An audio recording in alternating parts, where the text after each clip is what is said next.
True to New York sports, what is going on? It is Sup, Blue sup, and sup, sup. Boogie with episode number 21. We are Boogie. We're killing it, Boogie. We got almost 6 months of true to New York sports talk, brother. Can you imagine that? Look at us go. And Yo, we have man, it's fun so stuff, man. it's so much fun, and we have Oh so yeah. much to talk about.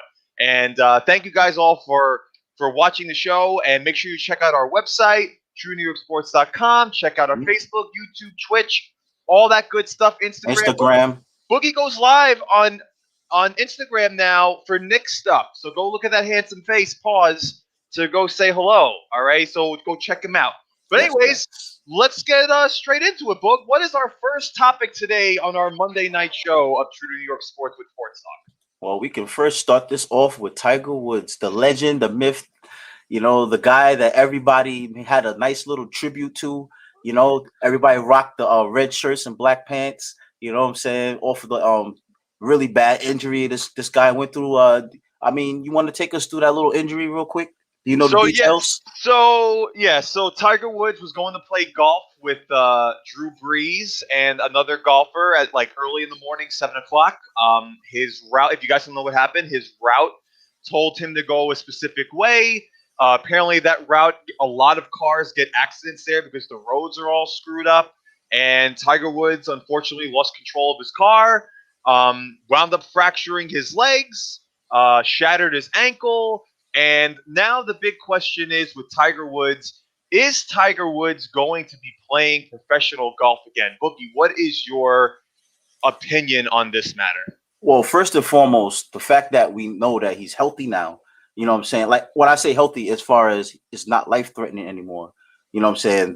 That's a relief. You know what I'm saying? Nobody wants to see a Of tragedy like that. course. You know what I'm saying? So I'm just happy that the dude's alive right now. And from what I saw, he literally just had back surgery prior to this accident. So he was healing from back surgery. And then I think it's his right leg from the knee down, like his whole tibia like was fractured. He had to get a rod, he had to get plates and stuff, and his ankle was shattered all over the place. So he has a long road ahead of him as far as trying to rehabilitate and everything. So I just having him play with his kids and enjoy life, he's got a long road. So they said you gonna have to relearn how to walk again and stuff like that. So when you talk about golf, I mean, he already was having It's issues like with the that least of his back. problems You right know what now, I'm right? saying? So as far as golf is concerned, I'm not gonna hold my breath. You know what I'm saying? But I'm pretty sure this guy I ain't likes gonna lie. fighting for it. He likes fighting for it. So it might Yeah, happen, but li- I doubt it.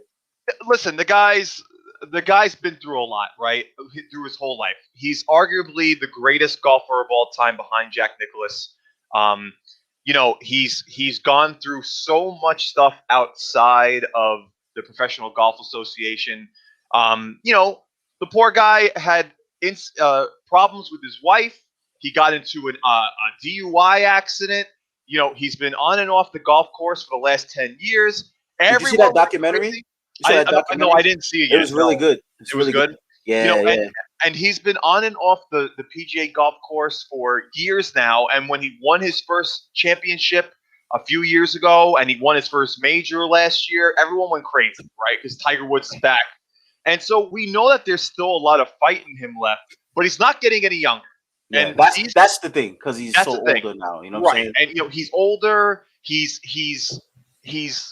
got to compete with younger kids who are out driving him now by 50 to 100 Yeah, yards. because he introduced lifting weights and stuff to golf. So now all these guys are hitting the golf ball far now. You know what I'm saying? Right, So right. So, and it's one of those things where you know what, we're just gonna have to wait to see what the hell is going to happen with Tiger Woods, and I wish him and his whole family the best of luck. for And sure.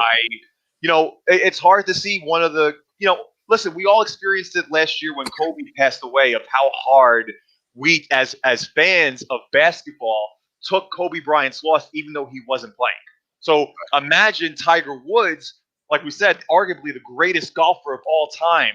God forbid something happens to him, the Yeah. whole world gets shook up about it. Yeah. So thank God, So like I said, thank God he's all right. right, You know thank what I'm God he didn't saying? die. Right, I mean Yeah.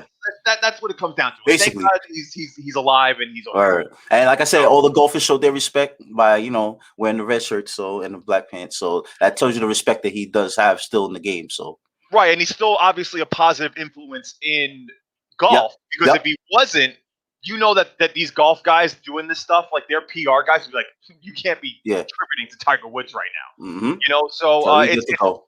it's good that he's getting back healthy and he's on the Oh right yeah. track Oh and all yeah. that good stuff. But anyways, to move on from Tiger Woods, let's talk some New York baseball, guys. New York sports. Yeah, we're back. We are officially back. Preseason is back. Yep. Yankees had 2 games, right? Yankees had 2 games. They lost yesterday. They won today. Right. It's okay, but Still listen, early. it's still early. It's only 6 innings, 7 inning games right now.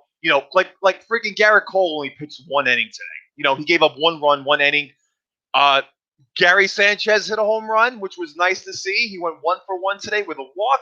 Boogie, you want to show that home run? Makes it look like Gary Sanchez kind of looks like the old Gary Sanchez, or yeah, man. I mean, Gary Sanchez, he hit the snot out of this baseball. I'll tell you. We're gonna take a look at this for our video today of Gary Sanchez hitting a home run. So let's take a look at this.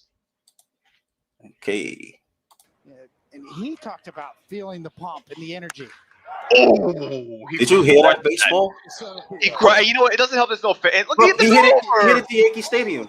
He did. He hit that shit. They're in Florida. He hit that shit to Yankee Stadium now. So listen, and you can even take a look at Gary Sanchez's swing there. He actually looks like he's kind of closed up his stance a little bit. He usually has like that open up stance.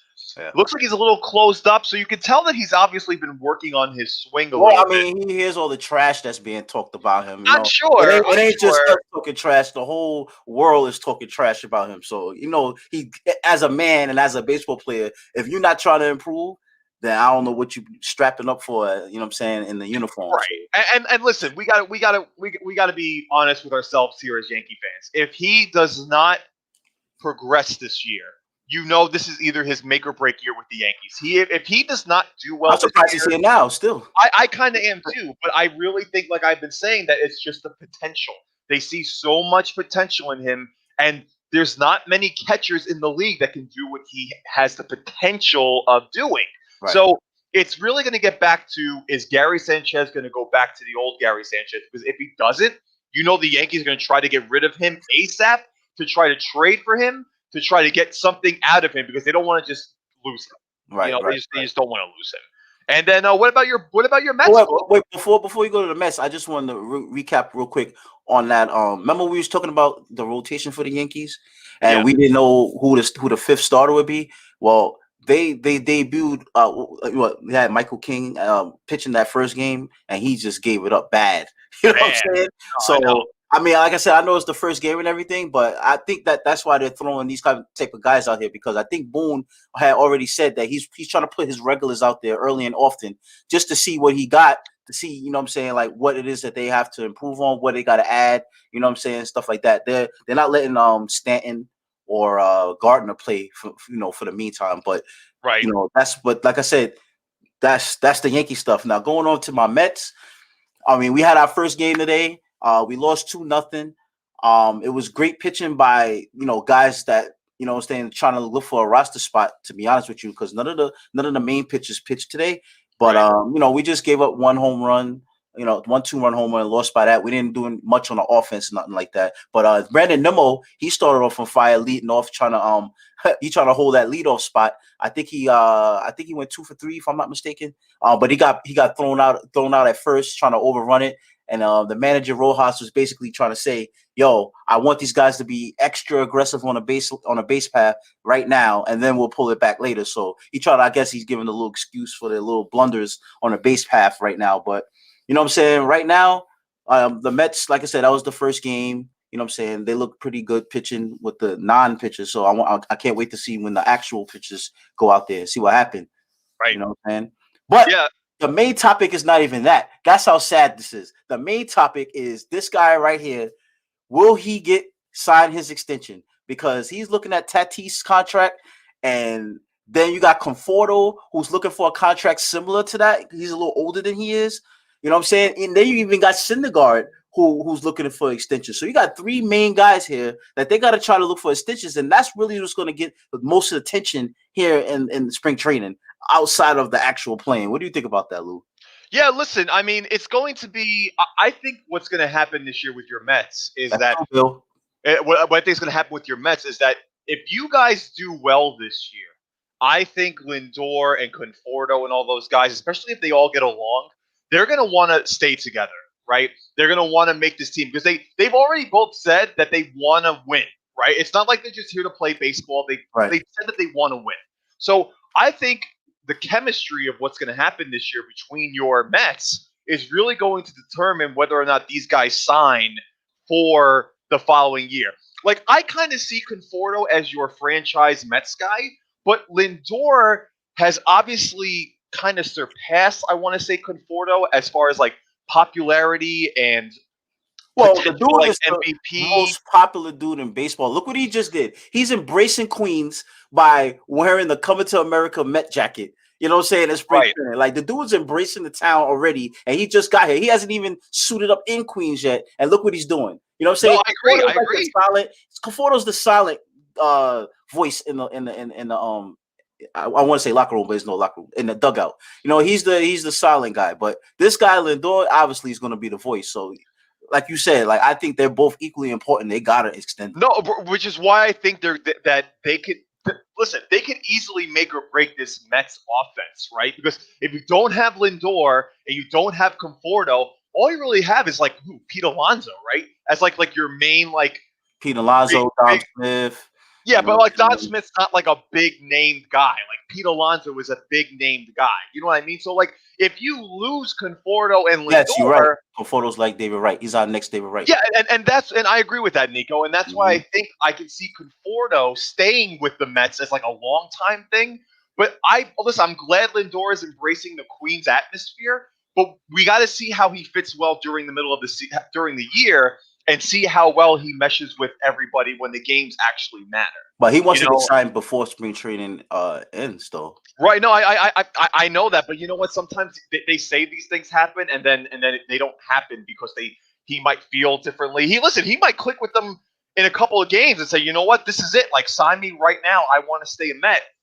You know, but you don't know anything with these base. There's no loyalty in sports teams anymore, unfortunately, right? Like Well, I okay, can. so that look at DeGrom. He said he want to retire. Well, I'm saying I was just gonna say there are exceptions though. Like when I think of a franchise player, you know, like Mariano Rivera, you know, for the Boston Red Sox, I think of Dustin Pedroia.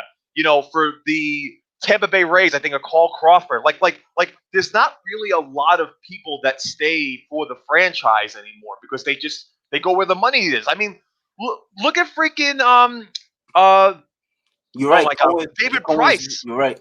Right. Look at David Price, though. David Price is one of the better pitchers the last 10 years in the league, and he's been on 6 different teams Because he can't pitch against the Yankees. right. Well, that's why he should have joined the Yankees. That's why he should have joined the fucking Yankees. But you know what I mean, though. Like that's what it comes down to is that there's no loyalty in sports anymore. So I hope for the Mets' sake, because I would love to see the Mets do well. I'm not one of those hating Yankee Oh, you're fans. not one of those. Okay. No, no. Why do I have anything to hate on? I don't That's why know. There's a lot of them out there, you know? you Yankee fans, let me tell you, if you hate on the Mets, Preach to them.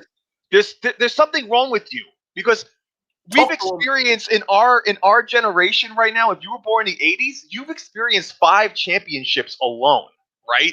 The Mets have only some of our friends have only seen one championship, and they one championship, and they've only been to 2 World Series since the '80s. So I don't understand. I never understood why Yankee fans hate Met fans. Like I hate the Red Sox. I don't hate the Mets. I don't know. That's just what it comes down to. It's one of those things, But man. it's just one of those things. But like but anyways, I look forward to more spring training. It's nice to actually watch some baseball. We had an early game today. I think the game was at like 12 o'clock today. But it was nice to just be able to listen to. And even though the games don't mean shit, it's still nice. Way to see too that. early. Way too early.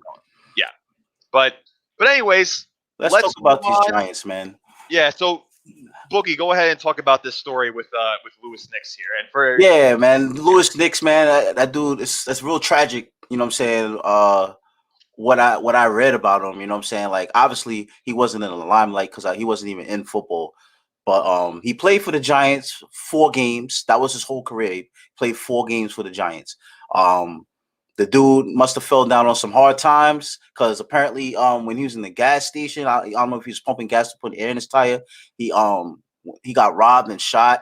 Like the bullet bounced off his sternum and went to his lung, so he had to get the bullet removed and stuff like that. So the dude was just recovering from getting shot. And then all of a sudden, the guy is missing for days. You know, like I think his mom reported it. He's missing for days. Then all of a sudden, they find his car in a pond. So obviously, there's stuff going on with this guy's life that nobody knows about. But you know what I'm saying? You never know what's going on with these athletes sometimes. You know, they're humans too. So you never know what's going on in the behind the scenes.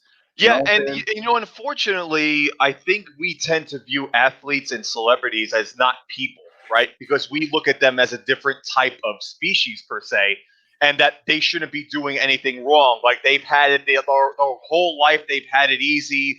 They go through life committed to sports. They come through a great family. They come that, you know, never, there's no drugs, no alcohol abuse, no nothing. And then you hear stories like this, and you go, and it kind of makes you just think like, holy crap, like they're people just like us.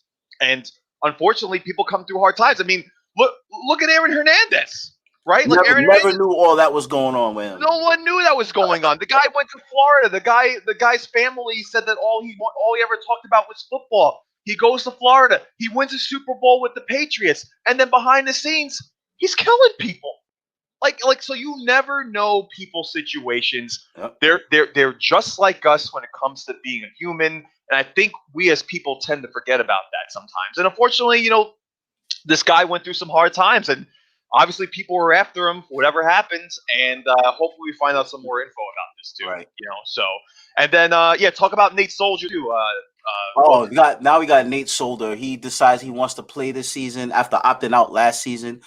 His first year arriving from the Patriots, he didn't do much. You know what I'm saying? He didn't do much of protecting or opening up any holes in the offense. Like that's what they got him for. They paid him a hefty contract to be like, I think at the time he was the highest paid offensive lineman. So we thought we was getting something, right? At almost $10 million, right? You said? Nope. I mean, right now, him arriving back, I think it's 9.9 million. He's old, but I think it's going to be like a 16.5 million cap hit if he gets what he's supposed to get contractually. Right. And then next year, I think it's like 18 million. So basically, the Giants can't keep this guy, not with that kind of contract. So his options is either you cut him, he got to restructure his contract, or you know what I'm saying, like it can't be the way it is, because now the Giants are in a position where they got to get some skill players to help out Daniel Jones. That money right there that's tied up.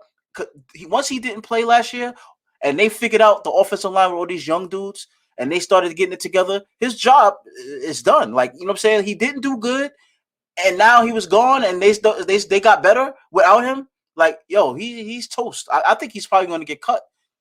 He didn't. As a matter of fact, I found out he opted out because he had testicular cancer, so he didn't want to risk it. So, I mean, I understand that totally, but I don't think he's worth keeping. Yeah, listen. $10 million or the $16.5 million cap, 16.5 million. It's a lot, right? It's a lot of money that we could possibly sign a 1 or 2 year deal for a decent to good wide receiver for, right? So if we could. In my opinion, the O-line was great the second half of the year. Right. They turned it around. They turned it around big time. So do we even need Nate Soldier? Probably not. No. You know, like Nico said, Barkley's going to be back. You know what I'm saying? Right, exactly. So I think with this O-line that we have now, we don't need him. And if we can get rid of him for a number 2 wide receiver, like if we could have Slayton, Shepard, and then somebody else like with them as like the number 3 or number 2, then it might not be a bad 1, 2, 3 wide receiver combo there. Because they're looking for talent, dog. Like I heard rumors about Galladay and stuff like that, but the thing is, you don't want, but he's hurt too much. So you know, he does get hurt a lot. That's hurt. You know what I'm saying? You want to have somebody that's reliable. And listen, and to this day, I still, and I'm sorry if I bring this up for you Giant fans that didn't like the trade. I still love the fact that we traded OBJ, because now look at what OBJ's been doing, and we got Who do we get out of the deal from the Browns again? The defense. We got what's that cornerback? God, Lewis. Why do I even say it if I don't remember? Exactly. Why you I don't know. But anyway, so I forget the kid's name, but I he's forget dope. the kid's name, but he's so good. Yeah. But anyway, so if we could trade him for a wide receiver, I think that would be the right move, in my opinion. Anyway, Daniel Jones, like we've been mentioning, is not going to be your 70-yard gunslinging quarterback, but the guy is accurate. We've seen it.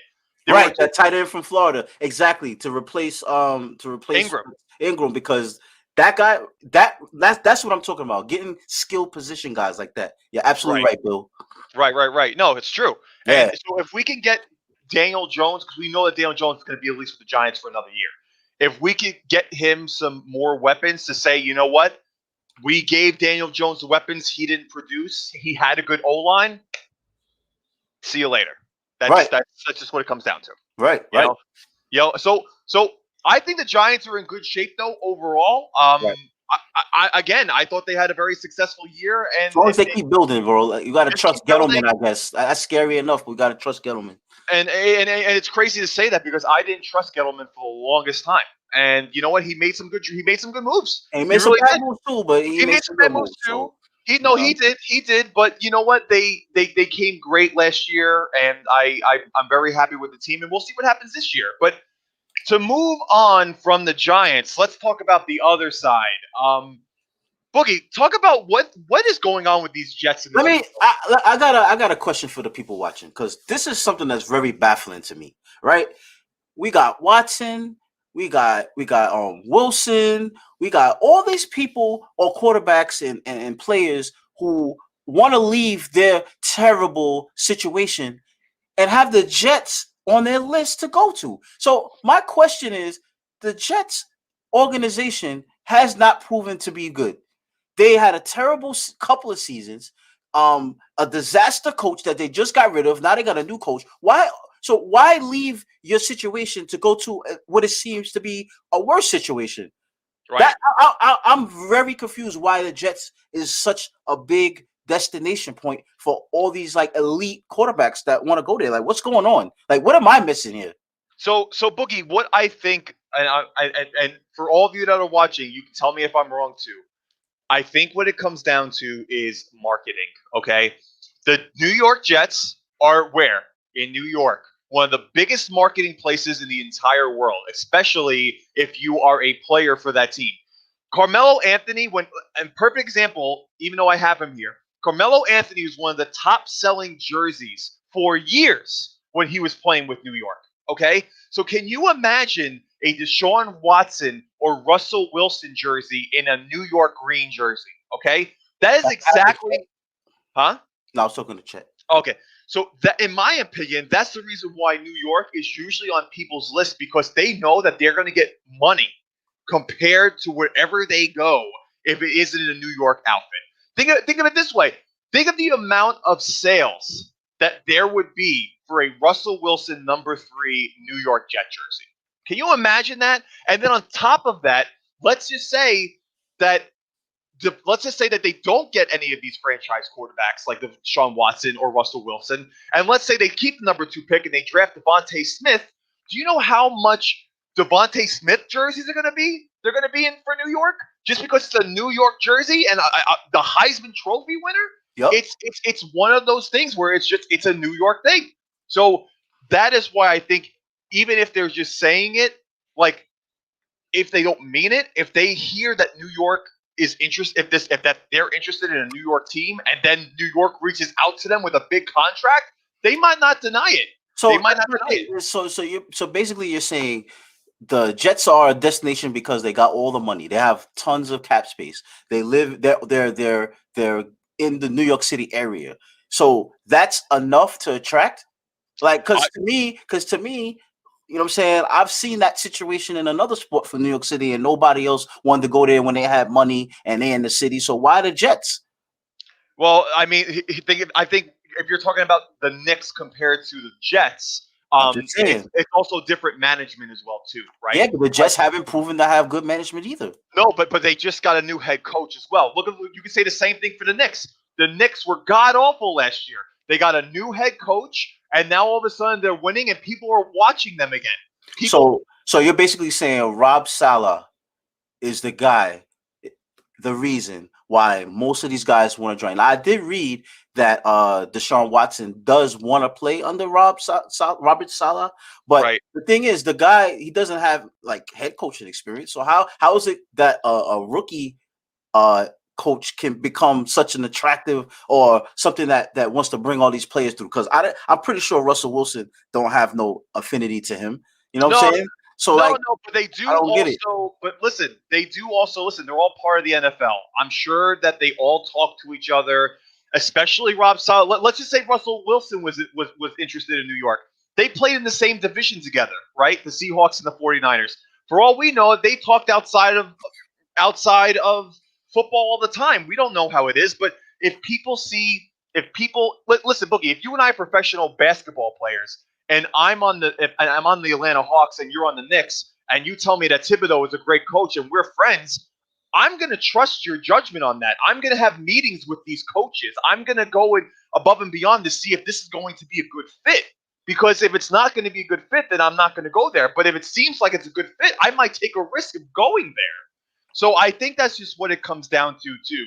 And especially Deshaun Watson can't get any worse than Houston, right? Deshaun Watson went 4-12 with them last year. Yeah, but you're talking about a Jets organization that did worse to them. So yeah, but you know what? Sometimes all you need is a fresh start, and the team meshes well. Look at the Knicks. The Knicks are a perfect example of that. Well, I'm glad you keep bringing the Knicks up, because what if, since you want to tie the Knicks and the Jets together, look at what Sam Darnold. Everybody wants him out of here, right?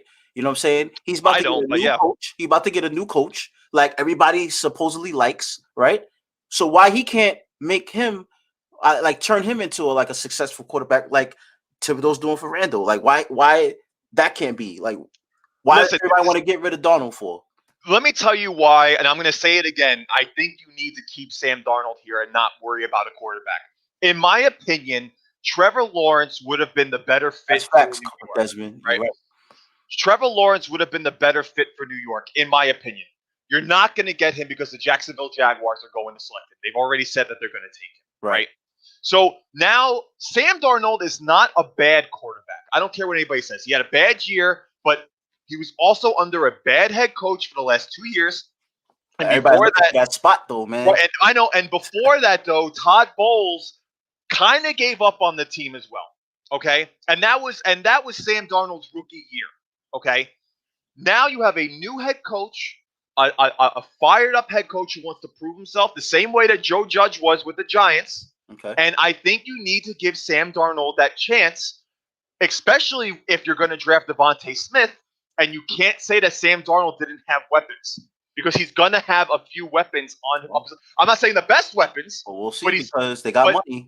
Right, and they can sign a bunch of people too. So I honestly think you need to give Sam Darnold a chance here. New head coach, new beginnings. If he fucks up now, then I can't say anything for Sam Darnold. This is his 4th year in the NFL. I can't give him any more leeway. Exactly, Bill. When the last time they both had a winning team? Well, since you want to bring the Knicks up, Bill. They're 1 game over 500, everyone. I'm just saying, since you're going to bring the Knicks up, 500. Let's talk Knicks then. You know what I'm saying? They're definitely 1 game under 500. They're the 4th seed. I seen a lot of Knicks. Like, I'm a Knicks fan, but I'm more of a realist in the Knicks life. But I seen a lot of hype Knicks fans out there, like talking about top 5 and stuff like that. I mean, technically, right now as we speak, we're in 4th place, alone, not sharing that spot with no one else. But those teams that are supposedly better than us, like Miami, the Celtics, and all of them, like, they're starting to get better right now. So we're in the East is so tight that if we catch some type of losing streak, we can fall right out of it. Now, I see a crazy ass comment that was on the page talking about we're not making the playoffs. Now that I sincerely doubt, because the top 10 teams are going to make it. So if you're going to tell me that the Knicks are not going to be in the top 10, that's crazy to me. That's crazy.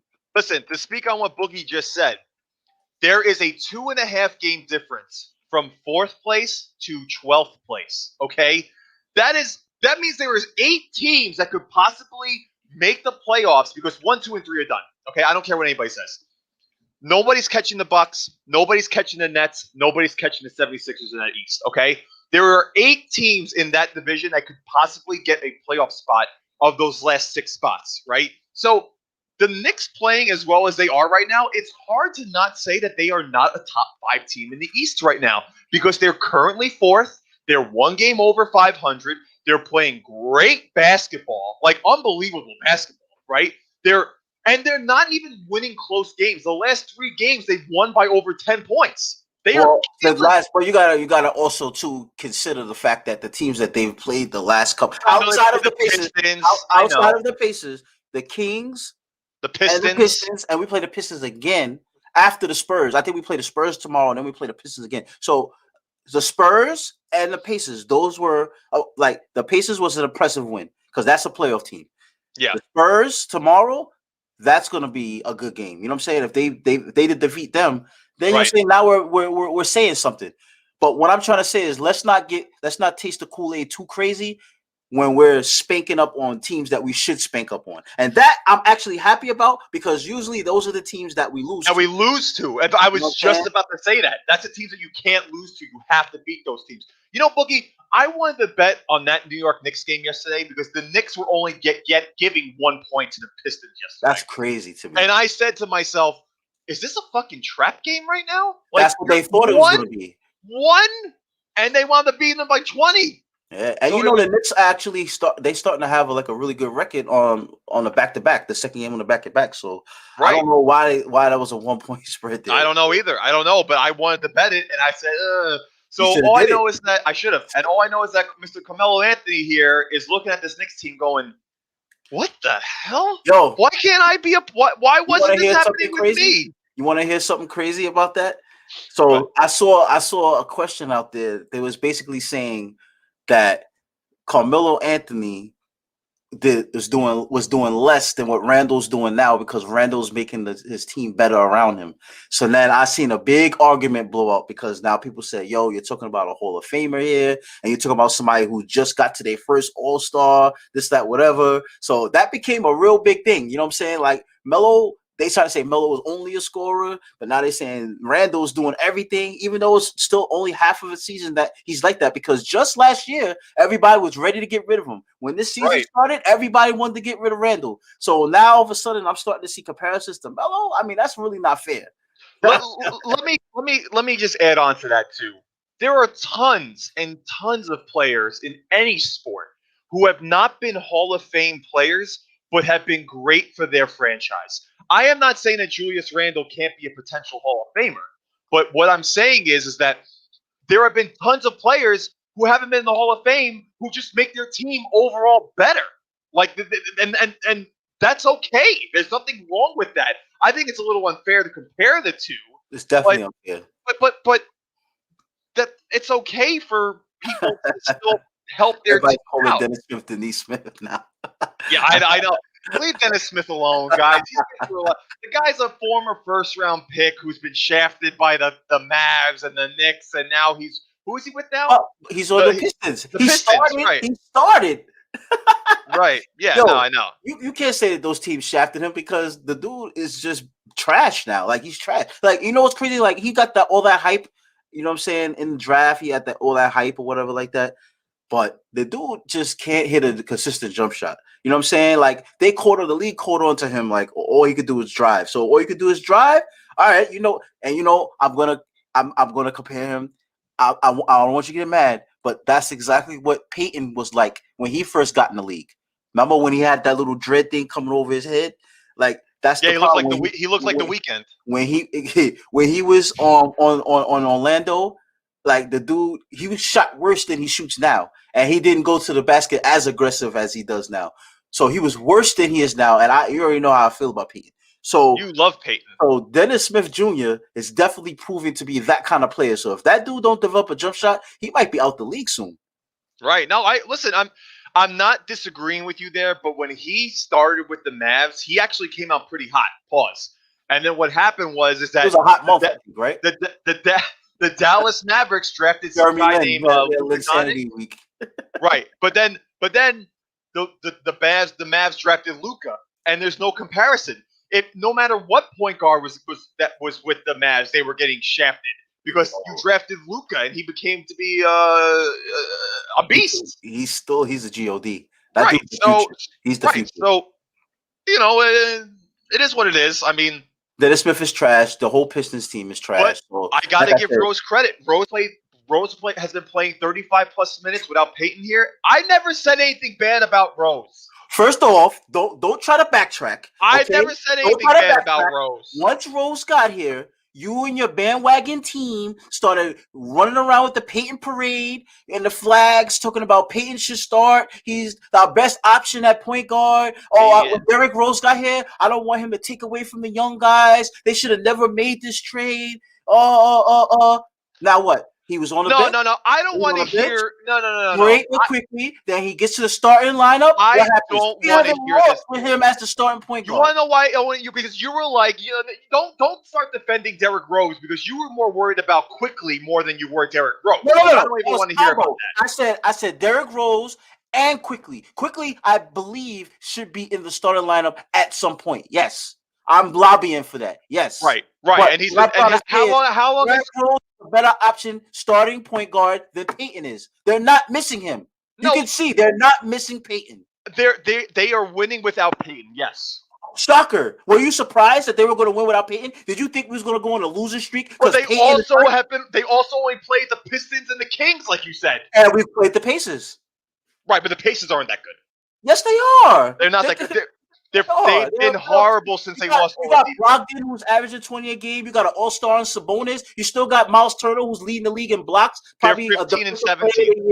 They're 15 and 17 now. 15 and 17 because remember they made a trade, got rid of Oladipo, who was a key piece to their team, and Karis LeVert was supposed to take that spot. Right, and when did the Knicks play them? The Knicks played them without those guys. So the Knicks played them without Brogdon, but they still have Miles Turner and Sabonis. Right, but that's not going to. I'm just saying, let's not trash the Pacers like they're terrible. That's not the terrible teams were the Kings and the Pistons. Those were the terrible teams that they played. You know what I'm saying? Now, when they play the Spurs tomorrow, that's going to be another thing. Now, I'm pretty sure Peyton is going to probably play, and things are going to be different. And then I'm going to troll you. All right, that's fair. I'm actually surprised the Spurs are doing as well as they are. And yes, Cezzy, you missed baseball, unfortunately. But you can go back like around 10 minutes. We talked about it. But no, I don't think the Spurs are as good as they are. DeMar DeRozan's actually having a pretty decent year. But I want to see how the Knicks perform against teams in the West because when the Knicks make the championship, they're going to have to play a team from the West. The Knicks make the what? I'm only kidding. Right, I'm only kidding. I wanted to see if you heard me say that. No. But no, listen. The Knicks they're playing very well. I made a post earlier in the week saying, "Where do you see the Knicks finish off?" And a lot of our fans said that they think the Knicks can finish between the 6th and the 8th seed. And I'm okay with this. I'm going for the 6th seed. I don't want them to be in the play-in. I want them to be in the 6th seed. That's what I want. Right, I agree.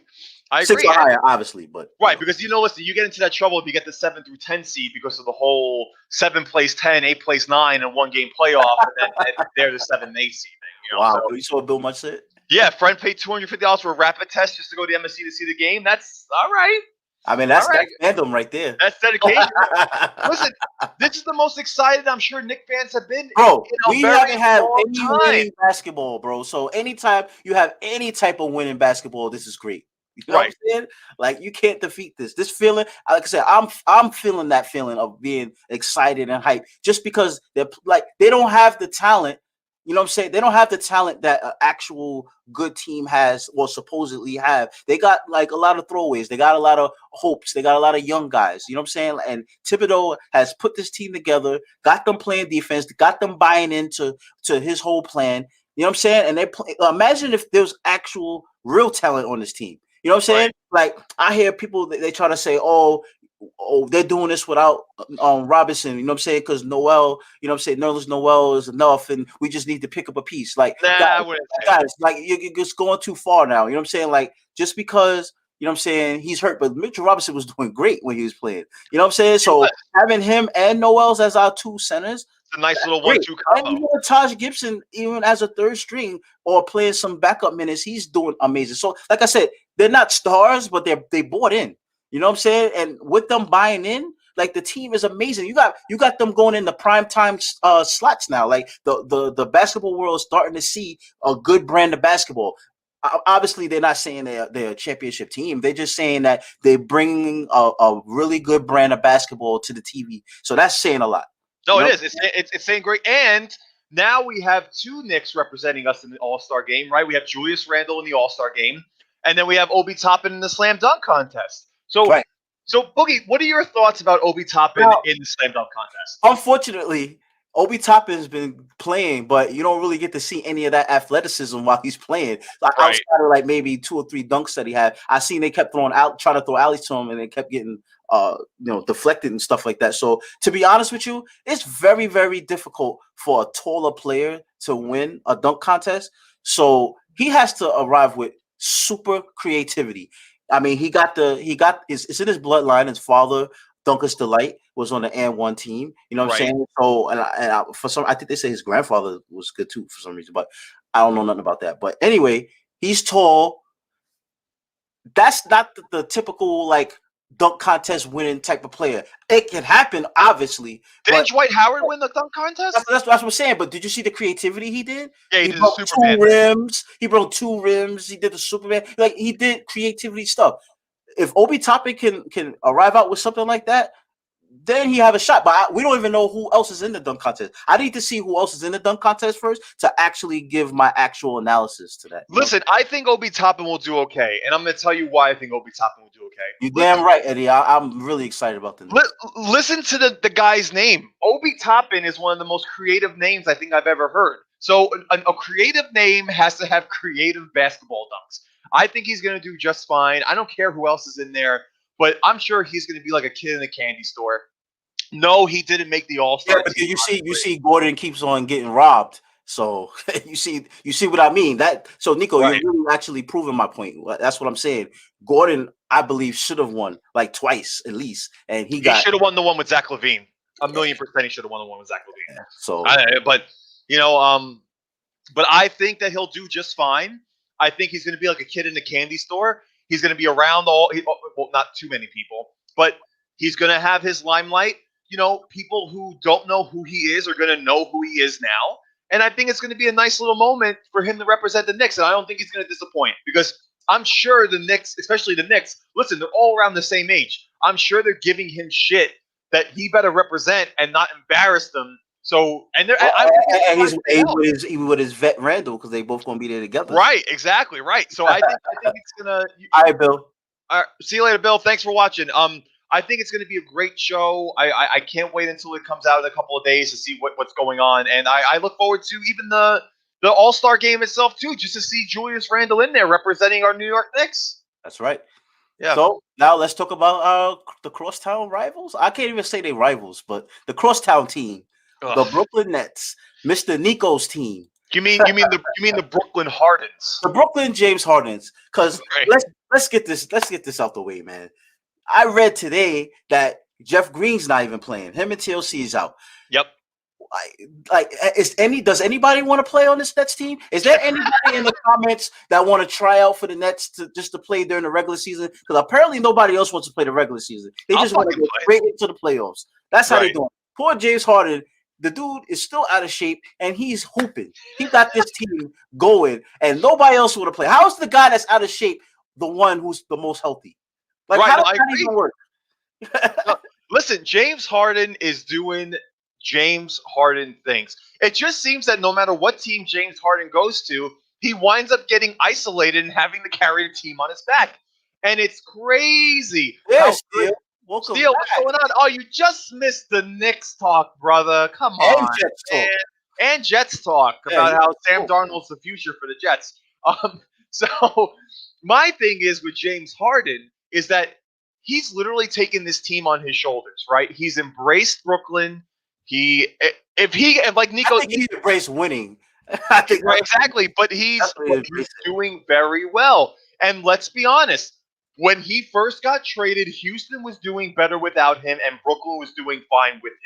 Now, Houston is on a 10-game losing streak. 11. And 11-game losing streak, and the Nets just got done on an 8-game. Not only are they on an 11-game losing streak, nobody even wants to play no more. I know John Wall's sitting there like, what is happening with this team? What is happening? Right. You know what I'm saying? Like, they're toast, man. And like I said, if this doesn't give more talk about James Harden in the MVP race, I don't know what does.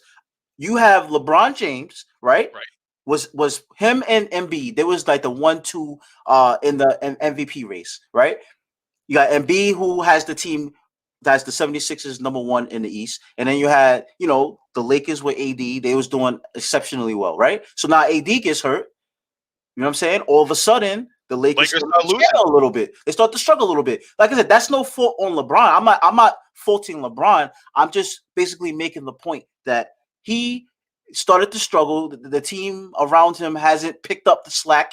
You know what I'm saying? I think Schroeder just got back. You know what I'm saying? So they had some impressive wins, but they had some really devastating losses. Then you had Embiid. You got Embiid with the 76ers. I mean, they're doing actually well, but the Nets caught up to them. And they have a full healthy team. Right. So imagine when the Nets are actually healthy and they're going to play. They're way better than the 76ers. So, I agree. So with just James Harden, the team is still surging. Outside of, like, they just broke their 8-game winning streak. So they just took a loss. But James Harden is souping up every game. And he's not. Even when they interviewed him after the game, after they lost, he said, "No, we just didn't play well." He didn't give the excuse that nobody's, our stars are not playing. He just said we didn't play well. So the dude is making the case for MVP race. MVP. That was a Lou thing right there. Yeah. Listen, no, I'm not disagreeing with you at all. James Harden has been killing it, and here's the thing too. And I got to agree with Chris. I didn't like the trade too much either. But if James Harden was not on this team right now, and Kevin Durant and Kyrie Irving were not playing, this team is a below a 500 team right now. Can I just interject real quick? I just want to answer real quick. Yeah. Chris, Steve Nash is not the coach of the year. Steve Nash is not coach. Check this out, Chris. Calm down. Thibodeau's the coach of the year right now. Thibodeau's coach of the year. East, and the coach for the Jazz on the West. Those are the two coach of the year candidates. I agree with that. Not Nash. Nash is the Steve Kerr. Remember Steve Kerr? He got the job with the already made Golden State Warriors. You can't make him coach of the year. You can't make Steve Nash coach of the year. I'm sorry. Right. I'm sorry. Go ahead, Lou. That's all right. No. You're right. And I agree with you on that too. And like I was saying, I really think that if James Harden was not on this Brooklyn Nets team right now, riled up, Chris. Okay, yeah, I was gonna say. I think if James Harden was not on this team right now, sounded like Lou. The Knicks would be a number 3 team in the East right now because the Brooklyn Nets would be like 7 or 8. Quinn Snyder. Yes, Quinn Snyder. Yeah, that's 100%. No. The Jazz head coach is 100% right now. Those two guys, coach of the year. There's no questioning that at all. Joe Harris is the unheralded hero on that team. Right. Yeah. Right. Yeah. Exactly. You know why he's the unheralded hero? Because he's wearing the headband now. He's wearing the headband. When they got a full team, right? Just check this out, right? You got Kyrie that's playing off ball, right? You got Kevin Durant, the best player on their team, and then you got James Harden. So if you decide to play up on those three, you're gonna leave Joe Harris open. You know he's cashing an open jump shot. So it's like they're kind of deadly everywhere. You know what I'm saying? So like that team is crazy.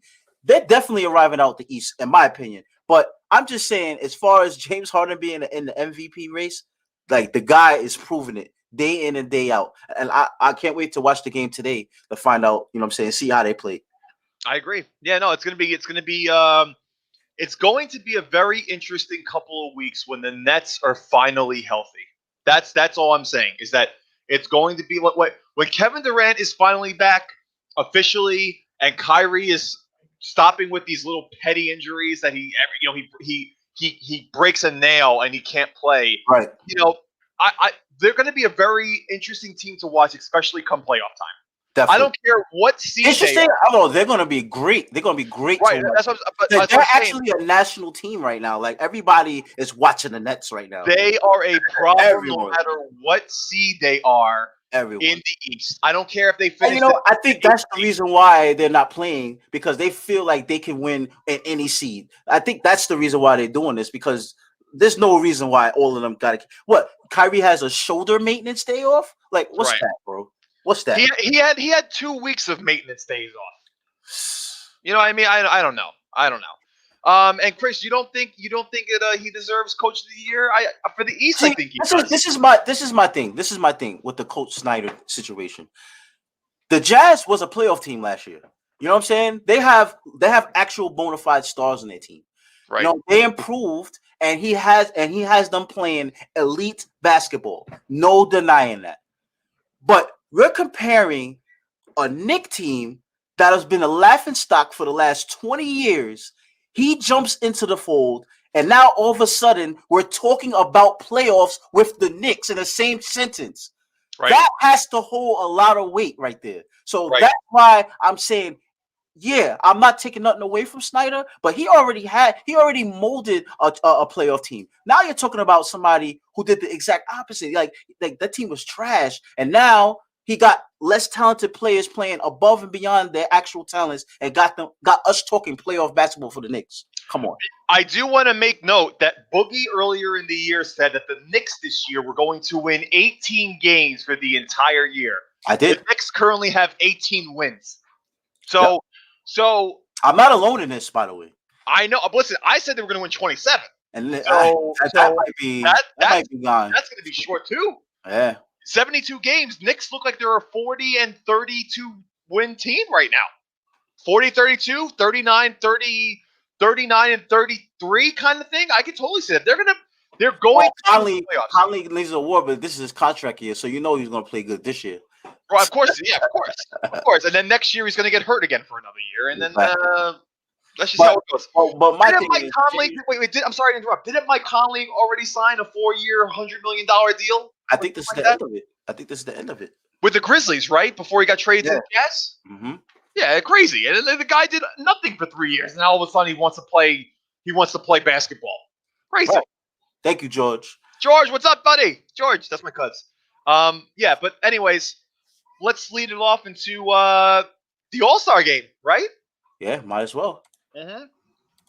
So, Boogie, rosters are set. You saw who's on each team. Who wins this year? East, West? I say the West, man. The West is tough. Yeah, I know. Listen, it's really hard to not pick the West, but I'm going to go with the East on this one. I think it's going to be a really fun 200 to 200 type game. I usually pick the over in this game because no one plays defense in this game, right? It's usually 150 to 140 at halftime. Yeah, but now that they added that extra thing in that fourth quarter thing, that makes it a little bit more serious. So, you know what I'm saying? That adds to the game, because last year that was pretty dope that they did that. So yeah, no, I know. I look forward to the game. The only thing that I will say that I don't like about the NBA All-Star game is that if you compare it to other sports like MLB, right. MLB has it where whatever team wins the All-Star game, they get home field advantage. Yeah, people complain about that though too. They complain about that. In my opinion, I think that the All-Star game should have nothing to do with any of playoff stuff. Because think about it. I agree with you. Think about it. Let's take this All-Star for instance, right? You got the Celtics that have 2 All-Stars playing, and they have a terrible record. So you can't justify that. You know what I'm saying? Like in the All-Star, like at least one of them, either Tatum or Jaylen Brown. Now Tatum, obviously he's putting the numbers up, but he missed a lot of games. You know what I'm saying? So and that's probably the reason why, you know what I'm saying, the Celtics, because they missed Tatum and they missed Kemba Walker for a while.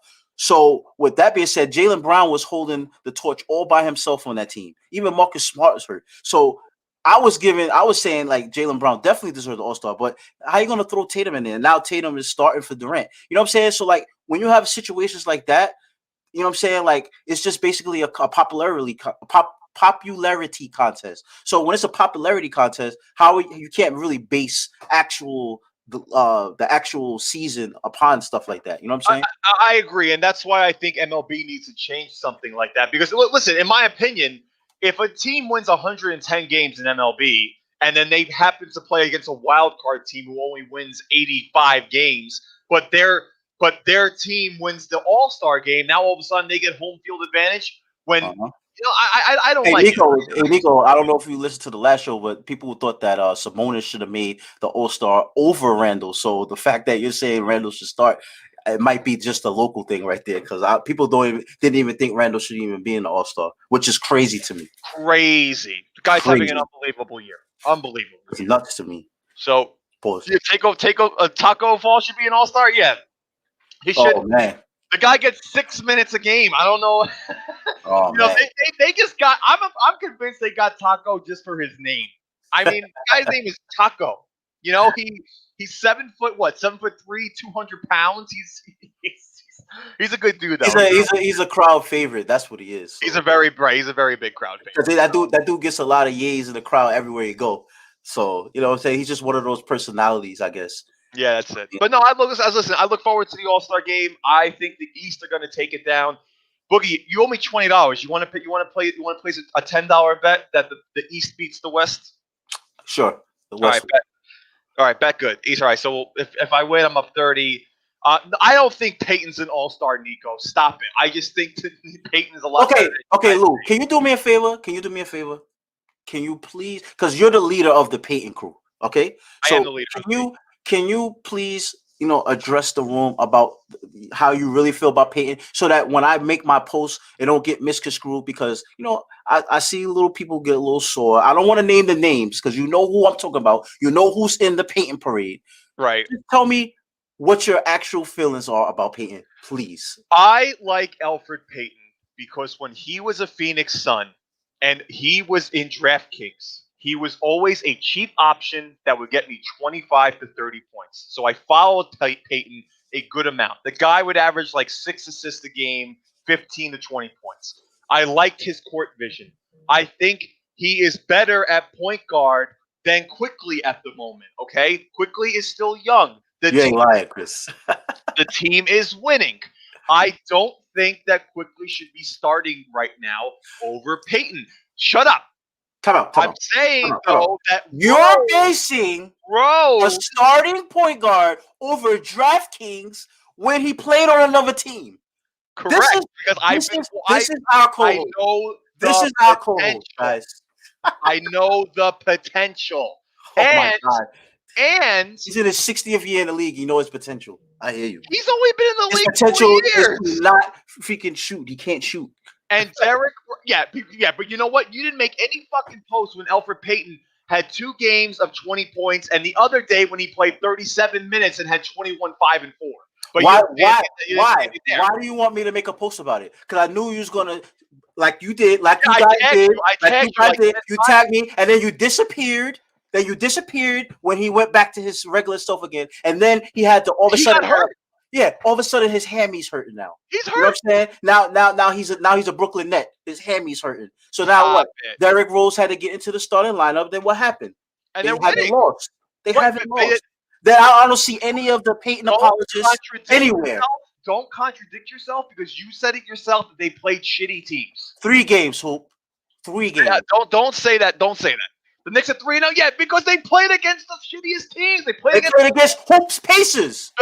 That's Hoop's Pacers. Hoop, your Pacers suck. Okay, I don't care. They suck. Well, we got some Pacer fans in this group. All right, they suck. All right, no, Peyton sucks. Pacers aren't winning anything. The Pacers had their shot at winning a championship. Sit Randall down for Peyton in the All-Star. Lou said it. I did not say that. I am not saying Peyton is an All-Star. I'm saying that I'd rather have Peyton starting. That is all I'm saying. All right, you freaking sickos. Yeah. But anyway, I feel like I said that's how I feel about the NBA All-Star. And then we got the skills challenge before, and then you got the dunk contest. I'm glad they brought back the skills challenge. By the way, I like that. Yeah, but I'm disappointed that they don't have the rookie sophomore game, because I know a lot of Knicks Rising Stars. The Rising Stars. Yeah. I guess that's too much for one day.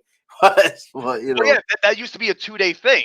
where the All-Star the That was rookies, the All-Stars, and then they had the dunk. No, a 3-day thing. a 3-day thing. I'm about to say, Right. yeah, The rookies, the sophomores, and then they had the dunk contest and the 3-point contest, and then they had the All-Star game. So now it's just a 1-day thing. So they probably can't. Yeah, they can't put all that in 1 day. The fact that they're gonna put the dunk contest in the middle of the All-Star game, that's pretty weird. You know what I'm saying? Yeah, I know it's gonna be a little weird. I don't know when they're gonna actually like put the roster out for the dunk contest, but I'm interested to see who's gonna be in this dunk contest. So we'll find out within the next couple of days. Yeah. But we will be talking about the All-Star game next week at this time because the All-Star game would have passed. So I look forward to talking about that. Yeah, I definitely went to the All-Star game in Atlanta when it was in Atlanta at one time. So that's right. Hoop. Yep. Fun times. I agree. No, listen, Nico, I hope you're right because if they win, the East wins, I win another $10 from Boogie. I might have to cap Boogie. Boogie's gonna owe me $30. I agree with that. I agree. But alrighty, Boogie, is there anything else that you need that we're gonna talk about here? Oh yeah, just I want everybody to be aware we got Knicks and Net merch that's coming out next week. So watch out for that. Like I said, we're gonna support us. Yeah, so follow us on Instagram. After the Knicks games, I go live and I do a little discussion about the Knicks after the Knicks games and stuff like that. So like I said, follow us on all our platforms. You know what I'm saying? True. Nico, you're right. That is pennies to Boogie. You're right. I don't even know. Here we go again with that talk. You're right. Yeah. All right. You know, it's actually kind of weird that Boogie spends so much time with True New York sports stuff when he should be on the road with the Knicks since he owns part of them. So I don't. You know what I mean? It's very strange to me. But anyways, yeah. No, I look forward to talking with you guys next week. Boogie, episode 22 next week. We might have a special guest next week as well. But make sure you follow our platforms, guys, okay? And if anything, we will talk to you guys next week. Boogie, thank you as always, my sir. Alfred Payton, MVP All-Star for the New York Knicks. Oh, boy. And we will talk to you guys next week. Next week, guys. Let's go, Yankees. Hopefully our Knicks are still in the top 5. Hopefully. Top 4 right now. Hopefully we're not crying that they went on a losing streak because Peyton came back. Right. So. Are you done? Yep. Are you done? All right, good. You guys have a good rest of your night. Thanks for joining us, and we will see you guys next week. Yes, sir.